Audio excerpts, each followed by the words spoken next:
Kasus dugaan suap pada dugaan kong kali kong pengisian perangkat desa massal di Kabupaten Kediri, 2023, yaitu pengisian perangkat desa di 163 desa, 25 kecamatan, dengan 320 lowongan OR-angkat, seakan menjadi semacam pesta uang bagi pejabat. Sebab, diduga uang mengalir kemana. Kini, kasus tersebut sedang disidangkan di Pengadilan Tipikor Surabaya, dengan terdakwa Imam Jamin, Kades Kalirong, Kecamatan Tarokan, Darwanto, Kades Pojok, Kecamatan Waites, dan Sutrisno, Kades Mangunrejo, Kecamatan Ngadiluih. Berikut laporannya. Persidangan dugaan suap pengisian perangkat desa yang digelar pada Selasa, 27 Januari 2026, menghadirkan sejumlah saksi dari antara lain Johan Syah, Kades Kelampitan, Kecamatan Purwasri, Abdul Kamit, Kades Kuadungan, Kecamatan Ngasem, Mustafa, Kades Wonorejo Trisulo, Kecamatan Pelosok Klaten, Bambang Agus P, Kades Kayen Kidul, Kecamatan Kayen Kidul, Heri Pria, peserta yang lolos, Istiqomah, orang tua Heri Pria, Reni Wulandari, petugas IT di Desa Pojok, Kecamatan Wates, David, peserta yang lolos, yang juga anak Kades Pojok, Darwanto. Di depan persidangan, Reni Wulandari mengaku sebagai pengelola uang 51 juta rupiah dari APBDes untuk proses pengisian perangkat desa.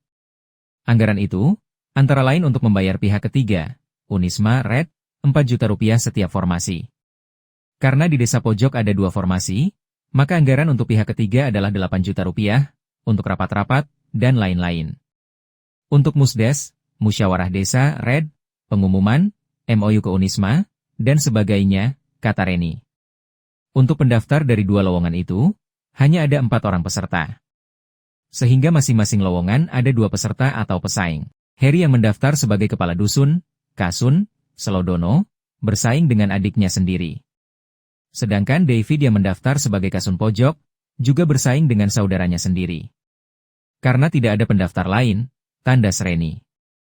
Sedangkan Istiqomah, mengaku memberikan uang 180 juta rupiah ke Kades Darwanto dalam 2 kali pemberian. Pertama 100 juta rupiah yang disampaikan oleh almarhum, suaminya sebelum proses ujian berlangsung. Kedua, disampaikan Istiqomah sendiri 80 juta rupiah di rumah makan Ngadiluih. Istiqomah mengaku, sebelum suaminya meninggal, suaminya berpesan agar memberikan uang 80 juta rupiah ke Darwanto, kalau anaknya, Heri, sudah lolos sebagai perangkat desa. Sebelumnya, suaminya mengaku sudah memberikan 100 juta rupiah ke Darwanto. Karena amanah suami, uang saya sampaikan begitu saja, kata Istiqomah. Uang yang diberikan ke Darwanto tersebut, menurut Istiqomah, merupakan uang hasil menjual mobil dan ternak sapi miliknya. Uang itu diberikan tanpa ada saksi di malam hari, hanya berdua antara Istiqomah dan Darwanto.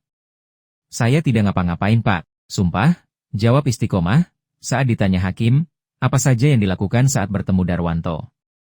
Di sisi para saksi dari para Kades, Bambang Agus, Kades Kayen Kidul, mengaku ada iuran 42 juta rupiah untuk setiap formasi, yang disetorkan ke Paguyuban Kepala Desa, PKD, untuk biaya ujian dengan sistem CAT.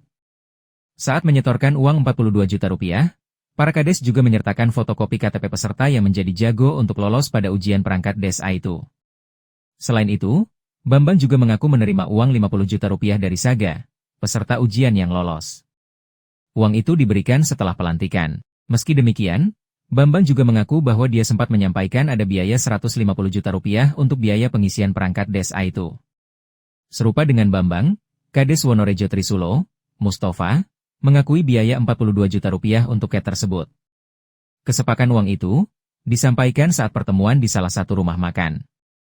Dia juga menerima uang titipan setoran 42 juta rupiah itu dari Kades-Kades lain di Kecamatan Pelosok Klaten hingga terkumpul uang 546 juta rupiah.